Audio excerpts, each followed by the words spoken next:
नमस्कार, मैं हूं प्रज्ञा। बिहारी न्यूज में आपका स्वागत है। आज है 21 जनवरी, दिन शनिवार। खबरों की ओर बढ़ने से पहले एक नजर सुर्खियों पर। बिहार नगर निकाय चुनाव पर सुनवाई 2 सप्ताह बाद। अब 10वीं के छात्र पढ़ सकेंगे 9 वोकेशनल कोर्स। सुप्रीम कोर्ट ने जातीय गणना पर सुनवाई से किया इनकार। जाति आधारित गणना का पोर्टल हुआ तैयार। भारत और न्यूजीलैंड के बीच दूसरा वनडे मुकाबला आज। अब चलिए बढ़ते हैं बिहार के अब तक की 25 बड़ी खबरों की ओर विस्तार से। बिहार नगर निकाय चुनाव पर सुनवाई 2 सप्ताह बाद। बीते दिन शुक्रवार को सुप्रीम कोर्ट के जस्टिस सूर्यकांत और जस्टिस जे.के. महेश्वरी की पीठ के द्वारा नगर निकाय चुनाव को नियम विपरीत बताने वाली याचिका पर सुनवाई की गई। इस दौरान कोर्ट ने इस मामले पर 2 सप्ताह के लिए सुनवाई टाल दी है। दरअसल इस मामले पर सरकार के प्रतिनिधि के द्वारा कोर्ट को याचिका का जवाब देने के लिए 2 सप्ताह का समय मांगा, जिसके कोर्ट ने स्वीकार करते हुए सुनवाई को 2 सप्ताह तक टाल दी। बता दें कि इस मामले पर हाईकोर्ट का कहना था कि अति पिछड़ा वर्ग के लिए 20% आरक्षित सीटों को जनरल कर नए सिरे से नोटिफिकेशन जारी किया जाए, लेकिन निर्वाचन आयोग की तरफ से बस तारीख को बदला गया। इसी मामले पर सुप्रीम कोर्ट के द्वारा सरकार से जवाब मांगा गया था, जिसका जवाब देने के लिए सरकार के द्वारा 2 सप्ताह का समय मांगा गया। वहीं अब इस मामले पर अगली सुनवाई फरवरी के पहले सप्ताह में की जाएगी। बिहार के 22 शहरों के 53 तालाबों का होगा जीर्णोद्धार। बिहार सरकार की महत्वाकांक्षी जल जीवन हरियाली योजना के तहत सूबे के 22 शहरों के 3 नगर निगम, 8 नगर परिषद और 11 नगर पंचायतों में स्थित कुल 53 तालाबों का जीर्णोद्धार किया जाएगा। बता दें कि इसके जीर्णोद्धार में कुल 44.64 करोड़ रुपए की लागत आएगी, जिसके लिए नगर विकास एवं आवास विभाग के द्वारा प्रशासनिक रूप से स्वीकृत कुल राशि में से तत्काल 7.85 करोड़ रुपए निकायों को उपलब्ध कराया जा चुका है। इस दौरान विभाग के द्वारा शहरी निकायों को कहा गया है कि इस बात का ध्यान रखा जाए कि नदी और तालाबों के जीर्णोद्धार का योजना का डुप्लीकेशन न हो। इसके साथ ही कार्यस्थल पर विभाग का नाम, योजना की प्रकृत राशि, योजना का वितरण, लागत और उसके पूर्ण होने की तिथि संबंधित बोर्ड लगाना अनिवार्य होगा। बिहार राजस्व एवं भूमि सुधार विभाग ने जारी की जिलों की रैंकिंग। राजस्व एवं भूमि सुधार विभाग के द्वारा बिहार राज्य के जिलों की रैंकिंग जारी की गई, जिसमें संबंधित जिले के राजस्व अपर समाहर्ता द्वारा किए गए कार्यों का आधार बनाया गया है। इस रैंकिंग की सूची में बिहार का वह टॉप 5 जिला, जिसने बीते दिसंबर महीने में दाखिल खारिज, लगान वसूली, परिमार्जन और जमीन से संबंधित दूसरे कार्यों में बेहतर प्रदर्शन किया है, उनमें बांका, कैमूर, पूर्वी चंपारण, पूर्णिया और मधेपुरा जिला शामिल है। वहीं अगर बिहार की राजधानी पटना की बात करें तो पटना 38 जिलों में 34वें पायदान पर है। आपकी जानकारी के लिए बता दें कि इस सूची में सबसे निचले पायदान पर रोहतास जिला का नाम है। बिहारी बर्थडे स्पेशल में आज हम बात करेंगे सुशांत सिंह राजपूत के बारे में। सुशांत सिंह राजपूत का जन्म आज ही के दिन 1986 में हुआ था। यह एक भारतीय फिल्म अभिनेता, नर्तक, टेलीविजन व्यक्तित्व एवं उद्यमी और एक परोपकारी व्यक्ति थे। राजपूत ने अपने करियर की शुरुआत 2008 में टेलीविजन धारावाहिक शो किस देश में है मेरा दिल से की थी। इसके बाद उन्होंने जी टीवी लोकप्रिय शो पवित्र रिश्ता में पुरस्कार विजेता प्रदर्शन किया। इन्होंने अपने फिल्मी करियर की शुरुआत 2013 में काई पोचे से की थी, जिसके लिए उन्हें सर्वश्रेष्ठ पुरुष पदार्पण के लिए फिल्म फेयर पुरस्कार के लिए नामांकन मिला। सुशांत सिंह राजपूत ने भारतीय क्रिकेटर महेंद्र सिंह धोनी की बायोपिक पर आधारित film Dhoni the untold story में मुख्य भूमिका निभाई थी। बाद में उनके प्रदर्शन के लिए उन्हें सर्वश्रेष्ठ अभिनेता के लिए फिल्म फेयर पुरस्कार के लिए अपना पहला नामांकन मिला। अभिनय के अलावा युवा छात्रों की मदद करने के प्रयासों के तहत सुशांत फॉर एजुकेशन जैसे विभिन्न कार्यक्रमों में सक्रिय रूप से शामिल थे।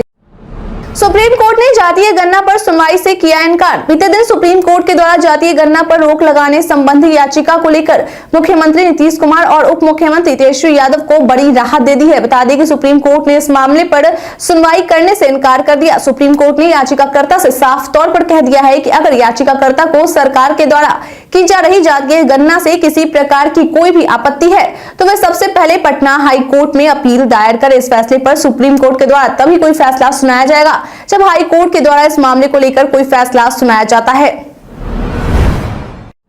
मुख्यमंत्री बालिका इंटरमीडिएट उत्तीर्ण प्रोत्साहन योजना के लिए इस तारीख से पहले करे आवेदन। मुख्यमंत्री बालिका इंटरमीडिएट उत्तीर्ण प्रोत्साहन योजना के तहत 2021 व 2022 की वार्षिक इंटरमीडिएट परीक्षा में उत्तीर्ण अविवाहित छात्राओं के लिए ऑनलाइन आवेदन की प्रक्रिया शुरू हो गई है। बता दें कि इस योजना के तहत 2021 में उत्तीर्ण करने वाली छात्राओं को 10,000 और वर्ष 2022 में उत्तीर्ण करने वाली छात्राओं को 25,000 रुपए दिए जाएंगे। इसमें आवेदन करने के लिए छात्राओं को NIC के द्वारा विकसित ई कल्याण पोर्टल को medhasoft.bih.nic.in के माध्यम से खोलकर कर सकते हैं। आपकी जानकारी के लिए बता दें कि इस योजना के तहत छात्राओं को दी जाने वाली राशि छात्राओं के अकाउंट में ट्रांसफर की जाएगी। बुद्ध की भूमि पर दलाई लामा का 1 महीने का प्रवास पूरा। बीते दिन तिब्बतियों के धर्मगुरु दलाई लामा का गया में 1 महीने का प्रवास पूरा हो गया, जिसके बाद वे हिमाचल के लिए रवाना हो गए। इस दौरान उनकी एक झलक को देखने के लिए लोगों की भीड़ उमड़ पड़ी, जिनका अभिवादन दलाई लामा ने हाथ हिलाकर किया। आपकी जानकारी के लिए बता दें कि दलाई लामा सबसे पहले गया एयरपोर्ट से चार्टर विमान से दिल्ली गए और उसके बाद वहां से वह हिमाचल प्रदेश के लिए रवाना हुए। मालूम हो कि दलाई लामा 20 दिसंबर को बोध गया आए थे और 29 दिसंबर से 31 दिसंबर तक 3 दिनों तक उन्होंने कालचक्र मैदान पर तिब्बती और विभिन्न देशों के बौद्ध श्रद्धालुओं को नागार्जुन के बोधि चित्त पर प्रवचन दिया था। इसके साथ ही इन्होंने 3 जनवरी को the Dalai Lama Centre for Tibetan and Indian ancient wisdom के भवन का शिलान्यास किया था।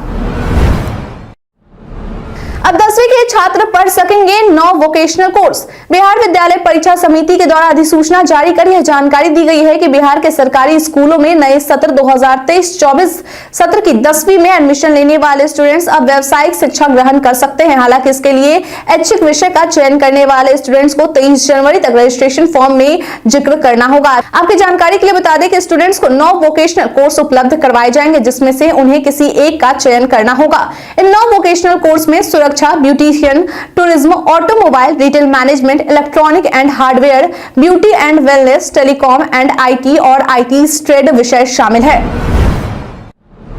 क्लर्क के घर से निकला 25 लाख का नगद और जेवरात बरामद। बिहार के दरभंगा में ग्रामीण विभाग के उच्च वर्गीय लिपिक सुभाष कुमार सिंह के खिलाफ आय से अधिक संपत्ति मामले को लेकर निगरानी विभाग के द्वारा कार्रवाई की गई। इस दौरान विभाग के द्वारा उच्च वर्गीय लिपिक के घर छापेमारी करते हुए 25 लाख नकद रुपए, ज्वेलरी और जमीन के कागजात बरामद किए गए। बता दें कि बरामद की गई ज्वेलरी की कीमत लाखों में बताई जा रही है। मालूम हो कि निगरानी विभाग को जानकारी मिली थी कि दरभंगा में पदस्थापित ग्रामीण विभाग का लिपिक सुभाष कुमार सिंह के द्वारा अवैध ढंग से कई गुना अधिक संपत्ति अर्जित करके रखी गई है, जिसके बाद सत्यापन कराया गया और सत्यापन मिलने के बाद न्यायालय से अनुमति प्राप्त कर उनके ठिकानों पर छापेमारी की गई। बिहारी पर्यटन में आज हम बात करेंगे गोगा झील के बारे में। बिहार के कटिहार के मनिहारी प्रखंड में स्थित एक अनोखी गोगा बिल झील जो एक ओर गंगा नदी तो दूसरी ओर महानंदा नदी से घिरी है। बिहार की सबसे बड़ी और खूबसूरत स्थलों में गोगा झील भी आती है, जहां बड़ी संख्या में पर्यटक घूमने आते हैं। यह झील लगभग 5 किलोमीटर 217 एकड़ में फैली हुई है। गंगा और महानंदा से सीधे जुड़े होने के कारण झील इन नदियों को बरसात के मौसम में सहायक नदियों के माध्यम से जोड़ती है। कई प्रकार के स्थलीय जलीय जंतु और पक्षी इस स्थान पर आते हैं। समृद्ध वनस्पतियों और जीवों के साथ इसे राष्ट्रीय उद्यान के रूप में देखा जा सकता है। बिहार में बढ़ेगा पुलिस बल, 65,000 बहाली जल्द। बिहार में राष्ट्रीय औसत की तुलना में पुलिस कर्मियों की संख्या में कमी को देखते हुए 2023 के अंत तक बिहार में 65,000 पुलिस बहाली की जाएगी, जिसके बाद बिहार में पुलिस की संख्या बढ़कर 1,20,000 से 1,85,000 हो जाएगी। आपकी जानकारी के लिए बता दें कि वर्तमान में 1,000 की आबादी पर एक पुलिस बल है। वहीं 65,000 पुलिस की बहाली होने के बाद यह अनुपात घटकर 649 व्यक्ति पर एक पुलिस बल हो जाएगा। वहीं अगर बिहार में मौजूद पुलिस बल में महिलाओं की बात करें तो वर्तमान में 24.40% महिला पुलिस है, जो बहाली होने के बाद बढ़कर 29% हो जाएगी। अब बिहार में 2 मिनट में होगी बिजली बहाल।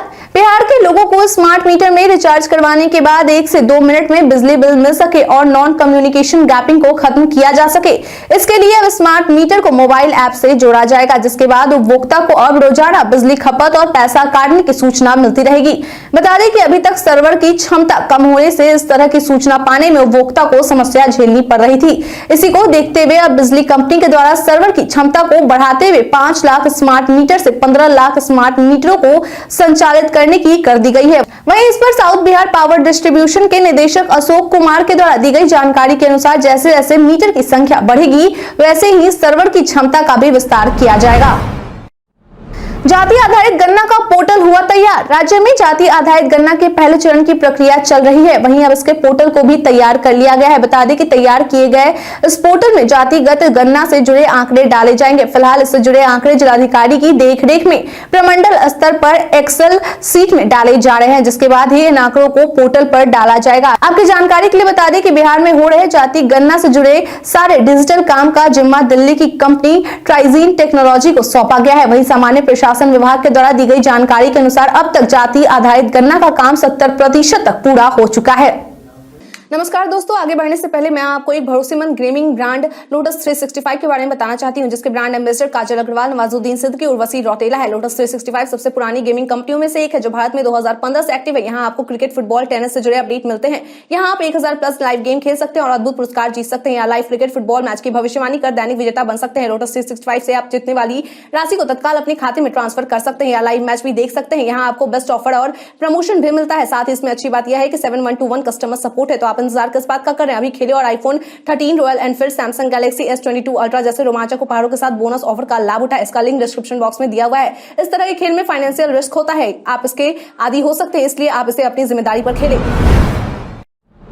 मैडम नंदिनी के पढ़ाने का तरीका हुआ वायरल। इन दिनों बिहार की एक शिक्षिका का वीडियो सोशल मीडिया पर खूब वायरल हो रहा है, जिसमें उनका पढ़ाने का तरीका लोगों को खूब पसंद आ रहा है। बता दें कि यह वीडियो रोहतास के डेहरी इलाके के मध्य विद्यालय भेड़िया सुअड़ा की टीचर नंदिनी कुमारी का है, जिसमें वह बच्चों को गाने के जरिए पढ़ाते नजर आ रही है। जानकारी के लिए बता दें कि यह शिक्षिका संगीत की टीचर नहीं है, बल्कि यह सामाजिक विज्ञान की टीचर है, जो गाने के जरिए से बच्चों को उनके पाठ्यक्रम से जुड़ी जानकारी देती है। उनका यह पढ़ाने का तरीका बच्चों को भी खूब पसंद आता है, इसलिए बच्चे भी मस्ती के मूड में पढ़ाई करते हैं। वायरल हो रही इस वीडियो में शिक्षिका बच्चों को स्त्रीलिंग और पुल्लिंग समझाती नजर आ रही हैं। अगले 5 दिनों तक मौसम साफ रहने वाला है। बिहार में मौसम का मिजाज बदल रहा है। बदलते हालात के बीच में अभी भी प्रदेश में ठंड जैसे हालात बने हुए हैं। प्रदेश में सुबह शाम लोगों को ज्यादा ठंड का एहसास हो रहा है। हालांकि दिन में धूप निकलने से लोगों को थोड़ी राहत जरूर मिल रही है। बता दें कि प्रदेश में पछुआ हवा के प्रवाह के कारण लोगों को ज्यादा ठंड का एहसास हो रहा है। इन दिनों पछुआ हवा की रफ्तार 8 से 10 किलोमीटर प्रति घंटा बताया जा रहा है। वहीं मौसम विभाग ने यह भी बताया है कि अगले 5 दिनों तक मौसम पूरी तरह साफ रहने वाला है। साथ ही विभाग ने यह भी बताया है कि प्रदेश के पश्चिमी भाग में तापमान में 2 से 3 डिग्री गिरावट के संकेत मिल रहे हैं। मौसम विभाग की माने तो विभाग ने यह भी कहा है कि अगले 24 घंटे में देश के अलग अलग हिस्सों में बारिश होने की संभावना है। डीआईजी शिवदीप लांडे ने 30 अपराधियों की सूची जारी की। बीते दिन कोशी रेंज के डीआईजी शिवदीप लांडे के द्वारा 29 कुख्यात बदमाशों की सूची जारी की गई है, जिनके खिलाफ हत्या, लूट, रंगदारी, डकैती जैसे संगीन आरोप लगातार लगता रहा है। इसके साथ ही एसपी को यह निर्देश दे दिया गया है कि जल्द ही इन सभी को गिरफ्तार किया जाए, जिसके बाद जिलों में इसके खिलाफ पुलिस के द्वारा अभियान शुरू कर दिया गया है। आपकी जानकारी के लिए बता दें कि पूर्व में पदस्थापना के बाद डीआईजी के द्वारा रेंज के तीनों जिलों के टॉप 10 अपराधियों की सूची मांगी गई थी, जिसमें से सूची के आधार पर पुलिस के द्वारा 21 अपराधियों को गिरफ्तार कर जेल भेजा जा चुका है। स्कूलों में बच्चों के नामांकन में बिहार अव्वल। जनता दल यूनाइटेड के द्वारा ट्विटर पर पोस्ट शेयर करते हुए एक आंकड़ा जारी कर लिखा गया है, मुख्यमंत्री श्री नीतीश कुमार जी की कुशल नीतियों का ही परिणाम है कि समाज के हर वर्ग के बच्चे स्कूल जा रहे हैं। आज बिहार देश भर में सबसे अधिक बच्चों के दाखिले वाला राज्य बन गया है। बता दें कि जारी किए गए आंकड़े के अनुसार बिहार में 2022 में स्कूल में दाखिला लेने वाले बच्चों का प्रतिशत 98 है, जबकि यही प्रतिशत वर्ष 2014 और 2018 में 95.9 और 96.1% रहा। यानी कि 2014 से लेकर 2022 तक स्कूलों में नामांकन कराने वाले बच्चों के प्रतिशत में 2.1 की बढ़ोतरी हुई है। आपकी जानकारी के लिए बता दें कि इस आंकड़े में 6 से 14 वर्ष के बच्चे शामिल हैं। ये बच्चे स्कूल से वंचित न रह सके, इसके लिए शिक्षा विभाग की ओर से प्रवेशोत्सव अभियान चलाया जा रहा है। नोटिस मिलने के बाद सुधाकर सिंह ने दी अपनी प्रतिक्रिया। पूर्व कृषि मंत्री और आरजेडी विधायक सुधाकर सिंह के द्वारा दिए गए विवादित बयान पर उनके खिलाफ जारी किए गए नोटिस के बाद उन्होंने पहली बार अपने बयानों को लेकर प्रतिक्रिया दी है। उन्होंने कहा कि जब हम लोग विधानसभा या लोकसभा में जाते हैं तो हमें यह सिखाया जाता है कि कौन सा शब्द संसदीय है और कौन सा असंसदीय। मेरे द्वारा किए गए शब्द कड़े हो सकते हैं, हैं लेकिन असंसदीय नहीं। मैं सिद्धांत और संविधान से बना हुआ हूं। मुझे जो नोटिस दिया गया है उस समय सीमा के अंदर मैं अपना पक्ष प्रस्तुत कर दूंगा। उन्होंने कहा कि यह मामला पार्टी के भीतर अंदरूनी है। सार्वजनिक तौर पर मैं इस विषय पर नहीं आना चाहता हूं कि नोटिस में क्या लिखा हुआ है और उसका क्या जवाब दिया जाए। पार्टी जैसा निर्णय लेगी उस हिसाब से पार्टी के साथ काम करते रहेंगे।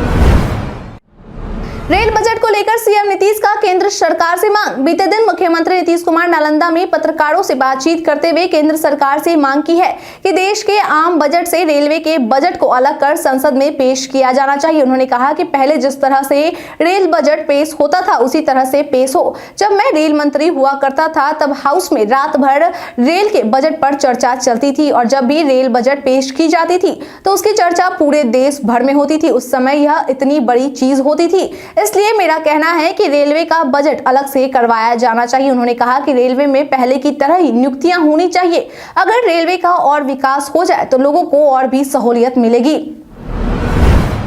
पीएम मोदी के नियुक्ति पत्र बांटने पर तेजस्वी यादव ने उठाए सवाल। बीते दिन प्रधानमंत्री नरेंद्र मोदी के द्वारा रोजगार मेला 2023 के तहत कुल 71,000 युवाओं को नियुक्ति पत्र बांटा गया। वहीं प्रधानमंत्री द्वारा नियुक्ति पत्र बांटने पर बिहार के उप मुख्यमंत्री तेजस्वी यादव ने मोदी को घेरते हुए उन्हें अपने निशाने में लिया। उन्होंने कहा कि भारत की आबादी 100 करोड़ से अधिक है और वे 75,000 नियुक्ति पत्र बांट रहे हैं, जबकि बिहार की आबादी 12 करोड़ से अधिक है। लेकिन फिर भी हम कैबिनेट बैठक करके लाखों पदों का सृजन किए हैं। हमने राज्य में 10 लाख लोगों को सरकारी नौकरी देने का वादा किया है। हम बस एक राज्य में ही लाखों में युवाओं को रोजगार देने की बात कर रहे हैं और वे पूरे देश में हजारों। उन्होंने कहा कि ये केंद्र सरकार की केवल दिखावटी नौटंकी है। भारत और न्यूजीलैंड के बीच दूसरा वनडे मुकाबला आज। भारत और न्यूजीलैंड के बीच 3 मैचों की वनडे सीरीज का पहला मुकाबला टीम इंडिया के नाम रहा। तो वहीं आज यानी कि 21 जनवरी को भारत और न्यूजीलैंड के बीच वनडे सीरीज का दूसरा मुकाबला रायपुर के शहीद वीर नारायण सिंह इंटरनेशनल स्टेडियम में दोपहर 1:30 बजे से खेला जाना है। बता दें कि मैच शुरू होने के आधे घंटे पहले यानी कि 1 बजे टॉस किया जाएगा। आज के इस मैच को खेलने के लिए टीम इंडिया रोहित शर्मा की अगुवाई में सीरीज पर कब्जा करने की चाह से मैदान में उतरेगी। वहीं दूसरी ओर कीवी टीम दूसरा वनडे को जीतकर सीरीज बचाने के लिए मैदान में उतरेगी। आज के इस मैच में दोनों टीमों के बीच कड़ी टक्कर देखने को मिल सकती है। भारत के इतिहास में आज की तारीख है बेहद खास। असम का नेफा क्षेत्र 1972 में केंद्र शासित अरुणाचल प्रदेश बना। भारत ने 2008 में इजरायल का एक जासूसी सैटेलाइट का प्रक्षेपण कर उसे सफलतापूर्वक पोलर ऑर्बिट में स्थापित किया। कॉपीराइट अधिनियम 1958 को लागू किया गया। पश्चिम भारतीय संगीतकार बिली ओशन का जन्म 1950 में आज ही के दिन हुआ। उड़िया भाषा की प्रसिद्ध लेखिका प्रतिभा राय का जन्म 1943 में आज ही के दिन हुआ। 1945 में प्रख्यात वकील और स्वतंत्रता सेनानी रास बिहारी बोस की मृत्यु हुई। 1959 में भारत के प्रसिद्ध वैज्ञानिक ज्ञान चंद्र घोष की मृत्यु हुई। 1963 में हिंदी साहित्य के एक पत्रकार, उपन्यासकार, संपादक और कहानीकार शिवपूजन सहाय की मृत्यु हुई। त्रिपुरा, मेघालय, मणिपुर राज्य का स्थापना दिवस आज ही के दिन हुआ। वायरल खबर में आज हम बात करेंगे यशवंत सिन्हा के बारे में। सोशल मीडिया पर कई सूचनाएं वायरल होती है लेकिन सभी सच हो ये जरूरी नहीं है। इसी कड़ी में आज हम बात करेंगे यशवंत सिन्हा के बारे में। दरअसल पीआईबी ने अपने एक ट्वीट में लिखा है कि दावा किया जा रहा है कि राष्ट्रपति चुनाव से पहले ही निर्विरोध तरीके से यशवंत सिन्हा चुने गए। पीआईबी ने अपने ट्वीट में आगे लिखा है कि दावा फर्जी है। राष्ट्रपति चुनाव में विजयी होकर द्रौपदी मुर्मू देश की वर्तमान राष्ट्रपति बनी। व्हाट्सएप में आ रहा फोटो शेयरिंग से जुड़ा जबरदस्त फीचर। मेटा स्वामित्व वाला मैसेजिंग प्लेटफॉर्म व्हाट्सएप कथित तौर पर एक नए फीचर पर काम कर रहा है जो उपयोगकर्ताओं को उनकी मूल क्वालिटी में फोटो भेजने का अनुमति देगा। वावी टाइम्फो की रिपोर्ट के अनुसार प्लेटफॉर्म ड्राइंग टूल हेडर के भीतर एक नए सेटिंग आइकन को एकीकृत करने की योजना बना रहा है जो उपयोगकर्ता को किसी भी फोटो की गुणवत्ता को कॉन्फ़िगर करने की अनुमति देगा। नया फीचर उपयोगकर्ता को उनके द्वारा भेजी जाने वाली तस्वीरों की क्वालिटी पर अधिक नियंत्रण प्रदान करेगा, खासकर जब फोटो को उसकी मूल क्वालिटी में भेजना आवश्यक हो। रिपोर्ट में कहा गया है कि उनकी मूल क्वालिटी के साथ फोटो भेजने की क्षमता वर्तमान में विकास के अधीन है और भविष्य के अपडेट में जारी होने की उम्मीद है। देश में 71,000 को मिली सरकारी नौकरी। बीते दिन साल 2023 का पहला रोजगार मेला रहा, जिसमें प्रधानमंत्री मोदी के द्वारा देश भर में कुल 71,000 युवाओं को सरकारी नौकरी की सौगात दी गई। बता दें कि बीते दिन प्रधानमंत्री नरेंद्र मोदी के द्वारा वीडियो कॉन्फ्रेंसिंग के जरिए युवाओं को नियुक्ति पत्र सौंपा गया। इस दौरान उन्होंने कहा कि ये 2023 का पहला रोजगार मेला है। इसके साथ नए साल की शुरुआत उज्जवल भविष्य की नई उम्मीदों के साथ हुई है। नौकरी पाने वाले सभी युवाओं और उनके परिवार को बधाई। उन्होंने कहा कि आने वाले दिनों में अभी और भी लाखों परिवारों को सरकारी नौकरी मिलने वाली है। रोजगार मेले का यह निरंतर आयोजन हमारी सरकार की पहचान बन चुकी है, जिससे यह पता चलता है कि कैसे सरकार संकल्प लेती है तो उसे पूरा करके दिखाती है। बीते दिन हमारे द्वारा पूछे गए सवाल का आप लोगों में से बहुत लोगों ने अपना जवाब हमें हमारे कमेंट सेक्शन बॉक्स में लिख कर दिया था। जिन्होंने हमारे द्वारा पूछे गए सवाल का जवाब दिया है उनके नाम है नन्नू गोलू कुमार, नैन प्रकाश यादव, कमलेश शर्मा, दीपक कुमार, मृत्युंजय कुमार, कस्तूरी कुमारी, पंकज कुमार दास, रवि कुमार राम, विकास कुमार, सदुल्लाह पलवी, अनवर करीम खान, पप्पू कुशवाहा, मिथिलेश चंद्रवंशी।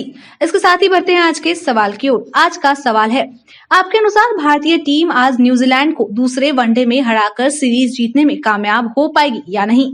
आप अपना जवाब हमें हमारे कमेंट सेक्शन में लिखकर जरूर बताएं। आज के लिए इतना ही। बिहार के तमाम खबरों के साथ बने रहने के लिए देखते रहें बिहारी न्यूज। और साथ ही अगर आप यूट्यूब से देख रहे हैं तो चैनल को सब्सक्राइब करना, और अगर आप फेसबुक से देख रहे हैं तो पेज को फॉलो करना ना भूलें। धन्यवाद।